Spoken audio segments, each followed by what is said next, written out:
Ka mēs esam dziedātāju tauta, skandiniku stūru, un patiesībā melots jau nemaz nebūs, jo dziedāt mums patīk pilnīgi visur.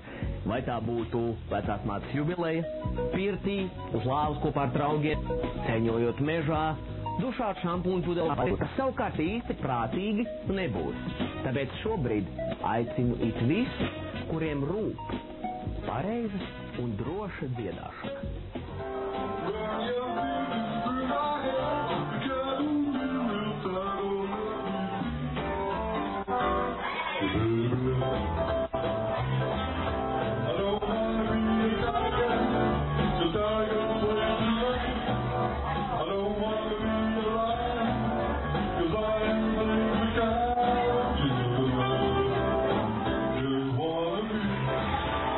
Trešdienas vakars, darba nedēļas vidus, taču pašā Rīgas centrā valda jautrība, dziesmas un dēļas.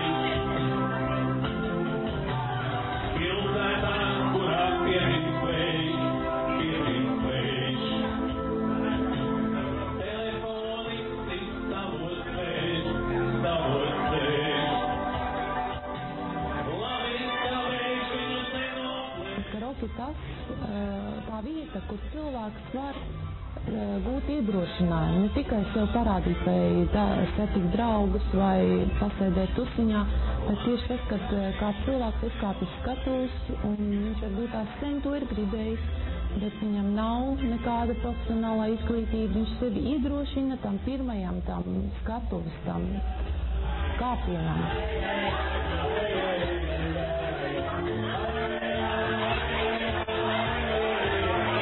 Pārvaldītās vērtības ir latviešu mūzika, kas bija populāra 70., 80., varbūt 90. gadu sākumā, un kuras ir arī izdzīvojuši līdz šim brīdim, ko tauta zina, dzied un ko zina arī mazie bērni.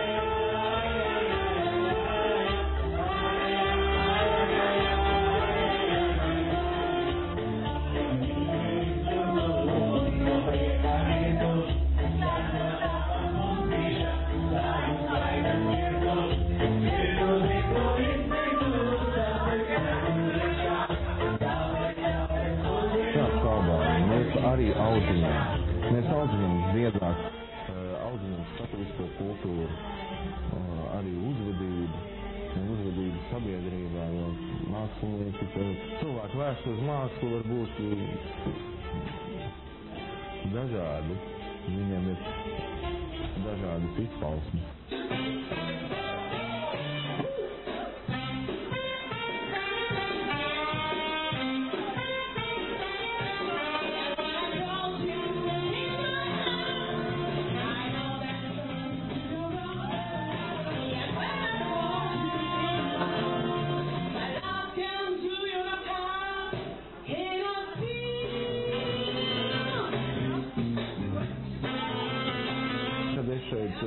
Esmu skatuves un piesaku dziedātāju, man ir ļoti būtiski redzēt to cilvēku, redzēt cilvēkā viņa dvēseles stāvokli, viņa būtību. Un ir ļoti bieži brīži tādi, ka cilvēks atnāca šeit un viņš nemaz nevēlās dziedāt. Viņš vienkārši nejauši te ir trāpījies.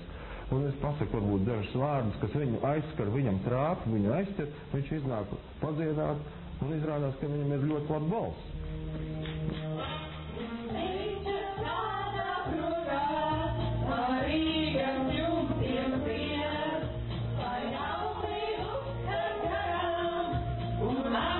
Mēs šajā klubā Čau Rasmi tiekamies katru trešdienas vakaru. Mēs esam izveidojušies tādu ļoti draudzīgu jau draugu kompāniju. Ja tas viss sākās, laikam kādus gadus, 2 atpakaļ, kad mēs satikāmies salā. 6 cilvēki, kurš varbūt no jau aizlaikiem, kurš dzied kādus 8, 9 un 10 gadus, un daudz jaunpienācēji, tad šeit Čau Rasmā mums tieši izveidojās tāds daudz mīļāks un jaukāks tev kolektīvs, kā savs pirmais galdiņš, ko vienmēr jau mēs aizņēmām, priecājāmies par atkal mūsu mīļajām sejām, mūsu draugu sejām un par jaunpienācējiem arī, protams. Bet, tas priecēja, ka karaoke mūs ir sasaistījusi, un tie, kas mēs esam pavisam savēji, ja? Un varbūt tieši šī dziedāšana, šī tāda, dvēseles atvēršana mūs ir dažus no tiem visiem daudzajiem mīļiem cilvēkiem padarījuši ļoti, ļoti tūs, un mēs esam kļuvuši par labākajiem draugiem. Es nebaidīšos šī vārda labākajiem draugiem. Mēs tiešām gaidām, varētu teikt, nevis gan atmodu, bet drīzāk tādu lielu karaoke pacēlumu tieši Latvijā. Jo tad to var secināt arī pēc Igaunijas, jo šīs gads viņiem ir bijis tas, kad karaoke īpaši populāri kļūst Igaunijā. Un es domāju tā, ka Latvijā vēl tas būs gada laikā vai vairāk.